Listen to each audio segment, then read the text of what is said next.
Welcome back to Inherited Dawn, a One Piece podcast. We are breaking down chapter 1140 today, titled The Shepherd and the Executioner. And what an arrival. We expected one Knight of God, we got two, and one of them wasn't even wearing pants. That's how you know they're top-tier threats. They don't even need to be ready for the call. Oda is just dropping the most menacing, most absurd villains on Elbaph, and I am here for it. This chapter feels like a hinge point for the entire arc. If you've been waiting for the other shoe to drop, it just did, with 2 feet. If you have a friend who is falling behind on the manga, send them this episode. Tell them the Holy Knights are here and it's time to catch up. Exactly. Let's get into it, starting with Luffy versus this old man with some very familiar axes. Gaban's test. Luffy just wants the key to free Loki, but Gaban is clearly looking for something more than a simple request. Right off the bat, I love this. It's not just a fight. Luffy asks, why do we have to fight? Just give it to me. And Gaban's response is basically, what, you can't take it? It's such an old-school Pirate King era challenge. It's not about malice. It's about proving your worth. It's got that same energy as Rayleigh's introduction. It's not about crushing a rookie. It's about seeing what they're made of. It's a foundational philosophy of that era, I think. Strength isn't about domination. It's about freedom and the will to carve your own path. A Yonko like Kaido would demand obedience or death, but a contemporary of Roger is asking a different question. Are you worthy of the path you claim to be on? He's not trying to break Luffy's will, he's trying to see how strong it is. And man, he is not messing around with the initial test. Luffy goes to snatch the key using his speed, and this old guy is just not there. He's already moved. And he is unbelievably fast. Luffy tries to just snatch the key, but Gaban is weaving around him like it's nothing. There's no strain, it's effortless. We've seen Luffy outpace most of his opponents since Wano, but this is different. It's not just fast, it's fluid, it's economical. It's like he's not even trying. It reminds me of Rayleigh just casually intercepting Kizaru's light speed kick. There's a level of mastery where you don't need a big flashy move. You just need to be in the right place at the right time every single time. Luffy is throwing out gum-gum pistons and Gaban is just taking a leisurely stroll around him. It could be pure physical speed honed over decades, but my suspicion is that it's an application of observation haki, so advanced that he isn't just predicting Luffy's moves, he's predicting Luffy's intent several steps ahead. He knows where the key is going to be and simply moves there before Luffy even starts his attack. It's the difference between dodging a punch and knowing the punch was never going to land in the first place. Luffy is a future Yonko, and this guy is just toying with him. He's not even using a named attack yet. It's pure speed and observation. Then Gaban jumps into the air and does something that completely changes the stakes. He coats the key in Haki. He uses the key as a weapon. He imbues this little piece of metal with Haki and brings it down on Luffy like a hammer, and it actually hurts him. Everyone is shocked. It's one thing to be strong. It's another to turn a keychain into a legitimate threat against Monkey D. Luffy. I don't think it's Sea Prism Stone. It looks like just a regular key. It speaks to the mastery of his Haki. We've seen characters imbue swords, pipes, even their own bodies. But to channel that much concussive force through such a small, blunt object, that's a level we've only seen from the absolute peak fighters. Think about it. The smaller the object, the greater the concentration of Haki required to make it effective. It's like focusing the power of a cannon into the tip of a needle. And it's not just regular armament Haki, is it? The way Luffy gets slammed into the ground, the shockwave, it feels like it has that internal destruction quality, that Ryo that Hyogoro taught him. Or maybe even a hint of Conqueror's coding? It's certainly possible. We know from Kaido that the highest level fighters can imbue their Conqueror's Haki into their weapons and attacks. If Gaban can do that, it would mean he's one of the rare few in the world with that ability. And to apply it to something as mundane as a key, it's the ultimate display of confidence. He's saying, I don't need a named blade. I don't need a weapon of legend.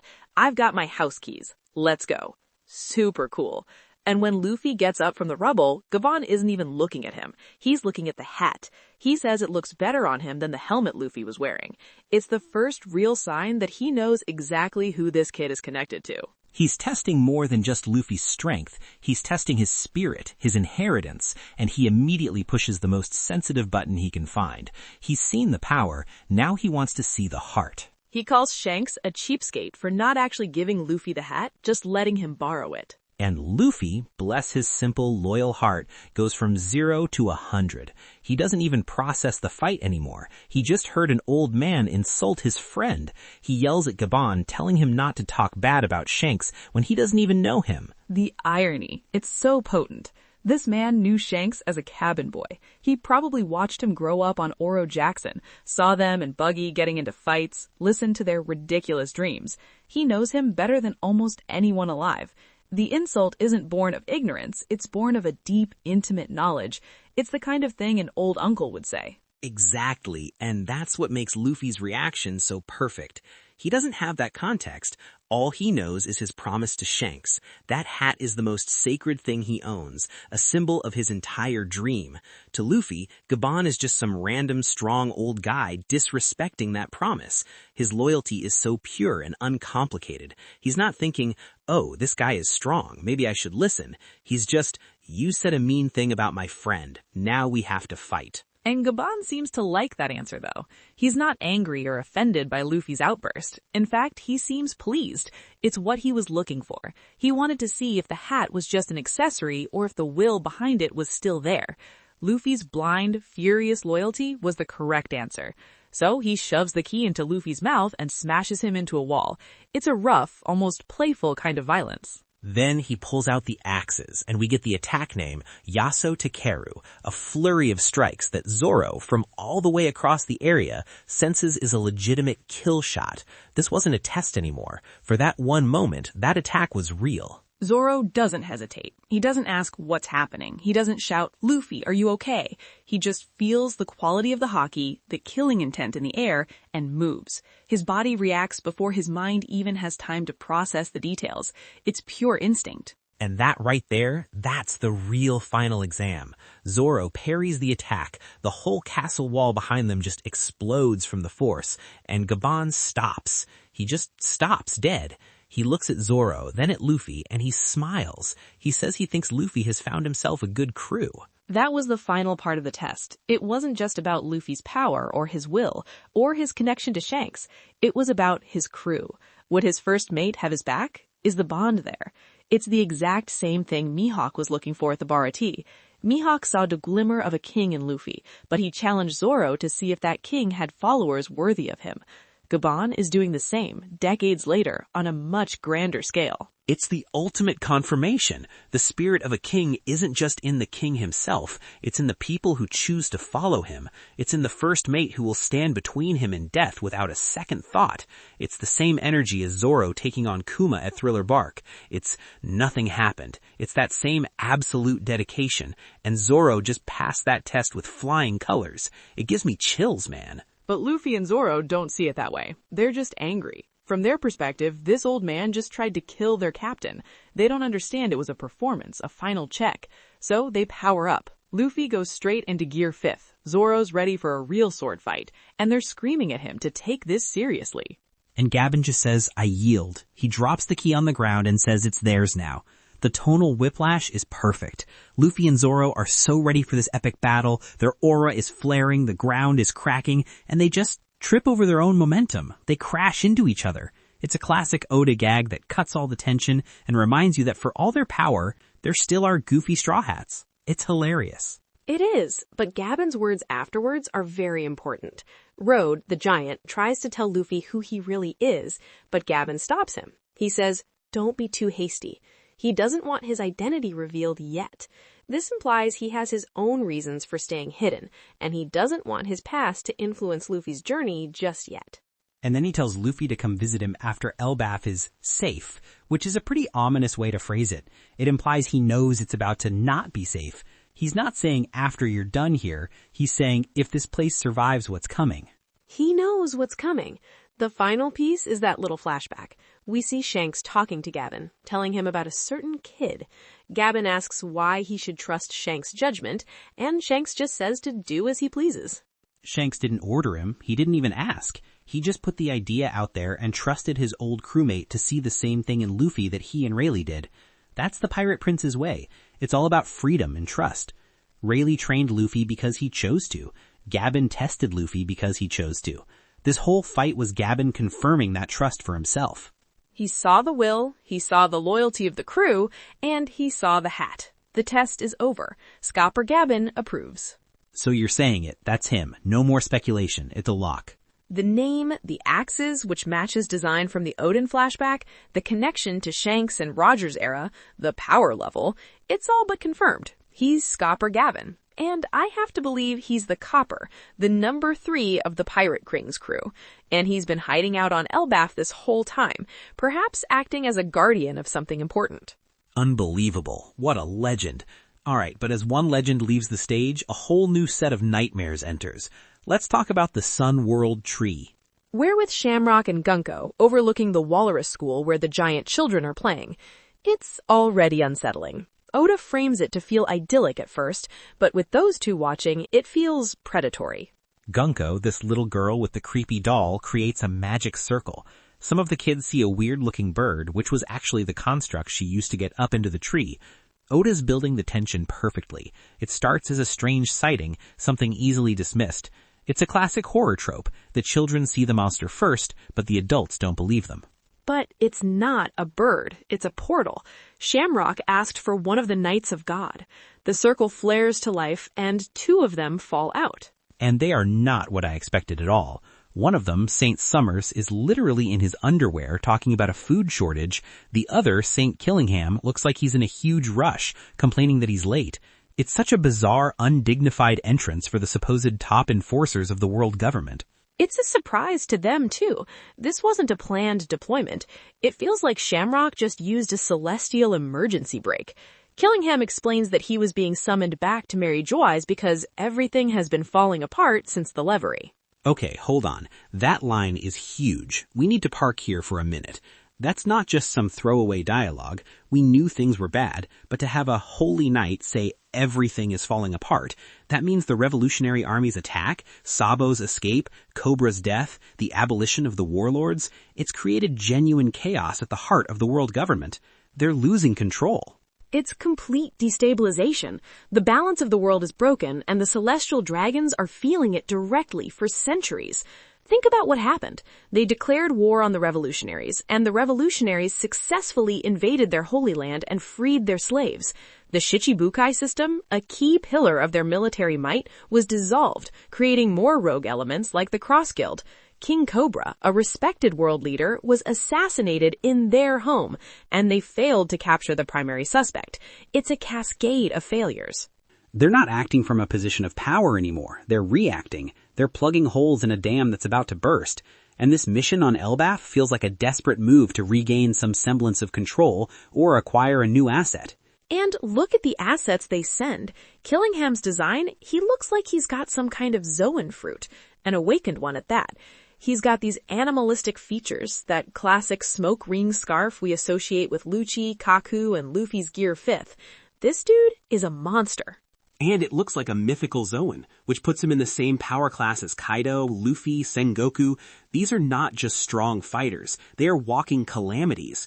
The world government isn't sending vice admirals. They're not even sending an admiral. They're sending forces that are potentially on that level or beyond. So we have St. Shepherd Summers and St. Remoshifu Killingham. The names alone are something else. A shepherd and a killer. A shepherd who guides the flock, and a butcher to handle those who stray. It fits the Celestial Dragon's ideology perfectly. They see themselves as the rightful guides of humanity, with the right to eliminate anyone who disobeys. One to lead, one to cull. It's terrifyingly clinical. It's the 2 faces of tyranny, the gentle hand that promises order, and the iron fist that enforces it. So we have St. Shepherd Summers, and St. Remoshifu Killingham. The names alone are something else. A shepherd and a killer. A shepherd who guides the flock, and a butcher to handle those who stray. It fits the Celestial Dragon's ideology perfectly. They see themselves as the rightful guides of humanity, with the right to eliminate anyone who disobeys. One to lead, one to cull. It's terrifyingly clinical. It's the 2 faces of tyranny, the the gentle hand that promises order and the iron fist that enforces it. Shamrock explains the mission, kidnap the giant children, but the knights immediately point out a problem. Killingham says those without the mark can't travel through the abyss. They have to use a ship. Okay, let's stop on that for a second. The abyss. A mark. What does this mean? It sounds like the world government has some kind of instantaneous travel network, a teleportation system, but it's exclusive. This is a massive piece of lore. You need the mark to use it, and what's the most infamous mark associated with the celestial dragons? It's not even a question. The hoof of the soaring dragon, the brand they put on their slaves. My immediate thought is that the Abyss is a network that only works for those marked as property of the world nobles, or perhaps for the nobles themselves. The giant children are unmarked, so they're considered outside cargo. They're not yet integrated into the system of ownership. That is so twisted. It's a logistical problem rooted in their own disgusting system of ownership. They can't just teleport the kids because they haven't been branded as slaves yet. It's the most evil fast travel system in history. It suggests the technology, whatever it is fundamentally linked to their concept of subjugation. It also explains how they can move their forces around the world so quickly, how the Buster Calls seem to assemble fleets out of nowhere. It's a massive strategic advantage we never knew they had. Is it a devil fruit? Is it ancient kingdom technology they've perverted for their own use? The name Abyss itself is ominous. Travel through it might not be pleasant. So they have to do it the old-fashioned way, by ship. And this is where Shamrock reveals how truly evil he is. He looks at these two top-tier world government weapons, he looks down at the playground full of kids, and he says with a smile, "We can make a game out of it." Chills, man. Just pure, absolute evil. It's not a mission. It's not a duty. It's sport. It's the same energy as St. Charlos trying to buy Cammy. It's the core of their entire rotten philosophy. These children aren't people to them. They're toys. They're prizes to be won in a game. It recontextualizes the whole chapter title. The shepherd and the executioner aren't just their names. It's the roles they're about to play in this sick game. This is the threat the Straw Hats are about to face. Not just fighters, but people with a fundamentally broken sense of morality. They're about to bring the horrors of Mary Jawaz to the fields of Elbaph. And where are our heroes? Luffy just used Gear 5th in a test fight. He's not at 100%. The timing is a catastrophe. The timing is catastrophic. Gaban knew. That's why he said, if Elbaph is still safe. He knew the moment the world government took an interest in this place, it was in danger. He wasn't just being poetic, he was giving a literal warning. Super. What a way to end a chapter. The stakes just went through the roof. This is an invasion, and the defenders don't even know it started yet. Ooh, okay. That's a lot to process. What do you all think about these new knights? Their powers, their personalities? Let us know your theories down in the comments. We read all of them, and this is the kind of chapter that just begs for speculation.